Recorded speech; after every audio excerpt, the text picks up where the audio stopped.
Imaginez, vous avez un entretien d'embauche. Que faites-vous?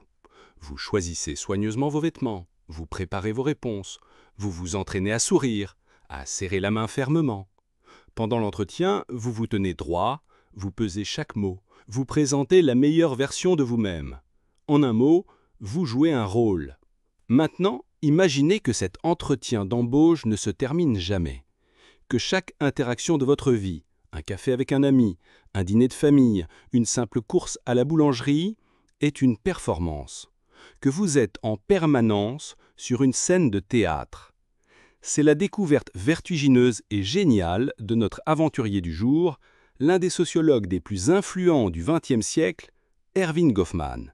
Et son guide pour cette exploration, c'est son livre fondateur, La mise en scène de la vie quotidienne. L'aventure de Goffman ne nous emmène pas dans une tribu lointaine ou dans les archives de l'histoire. Elle nous emmène ici et maintenant, dans la banalité de nos vies. Son coup de génie est une métaphore, une seule, mais elle est si puissante qu'elle change tout, la métaphore théâtrale. Pour Goffman, la vie sociale est un théâtre. Nous ne sommes pas simplement des individus, nous sommes des acteurs. Notre objectif constant, que nous en soyons conscients ou non, est de gérer les impressions que nous donnons aux autres. Nous voulons contrôler l'image qu'ils se font de nous. Et pour cela, nous utilisons toutes les techniques du théâtre.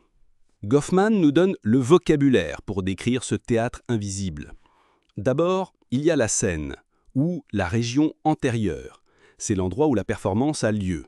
La salle de classe pour le professeur, le bureau pour l'employé, la table du restaurant pour le couple au premier rendez-vous. Sur scène, nous revêtons notre façade, notre costume, nos vêtements, notre décor, notre bureau bien rangé, et nos manières, notre façon de parler, de nous tenir.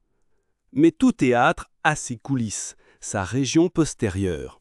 C'est l'endroit où le masque tombe, où l'on peut se relâcher, critiquer le public, répéter son rôle, ou simplement être en pyjama. Le professeur en salle des profs qui se plaint de ses élèves, le serveur en cuisine qui jure contre un client difficile. Les coulisses sont essentielles. C'est là qu'on prépare la performance qui aura lieu sur scène. L'exemple du restaurant est parfait. Sur scène, dans la salle, le serveur est l'incarnation du service, souriant, poli, efficace. Tout se passe bien, le plat est à votre goût. Il joue son rôle à perfection. Mais si on pouvait le suivre en cuisine, dans les coulisses, on verrait peut-être le même serveur soupirer, se moquer de la demande absurde de la table 4 et laisser tomber son masque de déférence. La performance est terminée, jusqu'à la prochaine entrée en scène. Mais nous ne sommes pas seuls sur scène. Nous faisons partie d'une équipe. Une équipe de performance, ce sont les acteurs qui ont intérêt à collaborer pour que la représentation soit crédible. Pensez à un couple qui reçoit des amis. Ils forment une équipe. Ils évitent de se contredire en public. Ils se lancent des regards complices pour sauver une situation gênante.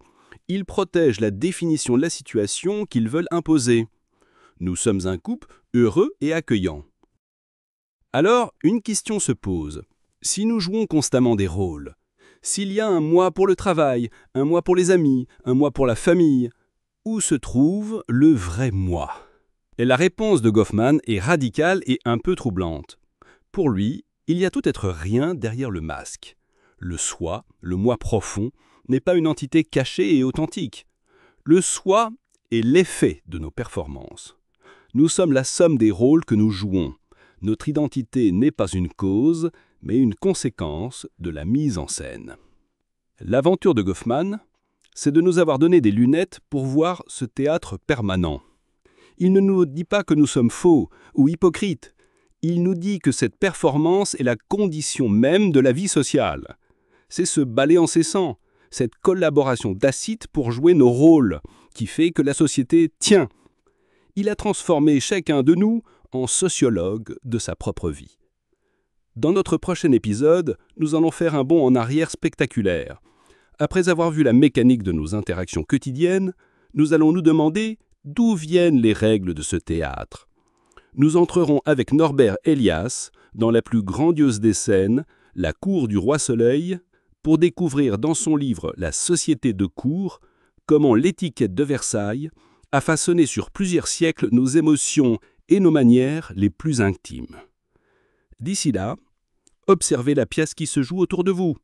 Quel rôle jouez-vous en ce moment même? Et surtout, restez curieux.